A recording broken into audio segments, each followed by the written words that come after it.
ગુજરાત ન્યૂઝમાં આપનું સ્વાગત છે। વડોદરાના માંડવી વિસ્તારમાંથી મોડી રાત્રિ દરમિયાન પસાર થતા ડમ્પરમાં લીકેજના કારણે ઓઇલ ઢોળાઈ ગયું હોવાની ઘટના બનતા અનેક ટુ વ્હીલર ચાલકો સ્લીપ થઈને પડ્યા હતા। પ્રાપ્ત માહિતી અનુસાર વડોદરાના માંડવી દરવાજા પાસે રેતી નાખવા આવેલું ડમ્પર પરત ફરતે તેમાંથી ઓઇલ ઢળ્યું હતું। આ વિસ્તાર સામાન્ય દિવસોમાં લોકોથી ભરચક રહે છે, ત્યારે ગત રાત્રિની ઘટનામાં ઢળેલા ઓઇલના કારણે રસ્તો ચીકણો થઈ જતા અનેક વાહનોએ લસરપટ્ટી ખાઈ સ્લીપ થઈ ગયા હતા। તે પૈકી કેટલાકને નાની મોટી ઈજાઓ પહોંચી હોવાનું સામે આવ્યું।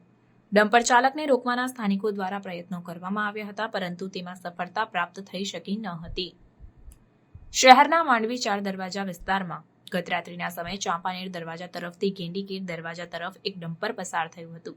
ડમ્પરમાં ઓઇલ લીકેજ હોવાના કારણે સમગ્ર માર્ગ પર ઓઇલ ઢોળાઈ ગયું હતું।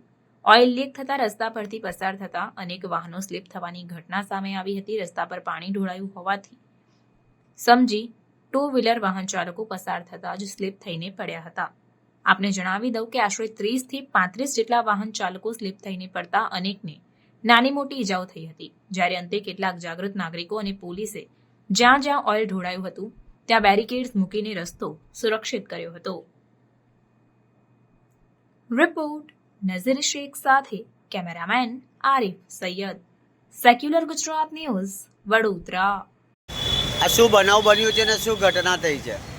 અહીંયા એક આપણે લાઇબ્રેરી છે, ત્યાં ટેમ્પો આવેલો મોટો ડમ્પરિયો હતો, એના અંદર છે ને ડમ્પરિયાના અંદર રેતી ભરેલી હતી, એટલે રેતી ખાલી કરીને તૈયારીમાં ત્યાંથી નીકળ્યો તો એને ડમ્પરમાંથી ઓઇલ નીકળતું હતું, એને બૂમો પાડી તો બૂમો પાડીને એ ઊભો ના રહ્યો, ફટાફટ ગાડી લઈને નીકળી ગયો।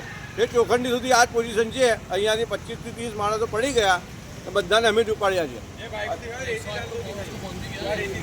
એક 108માં ફોન બી કરેલો છે।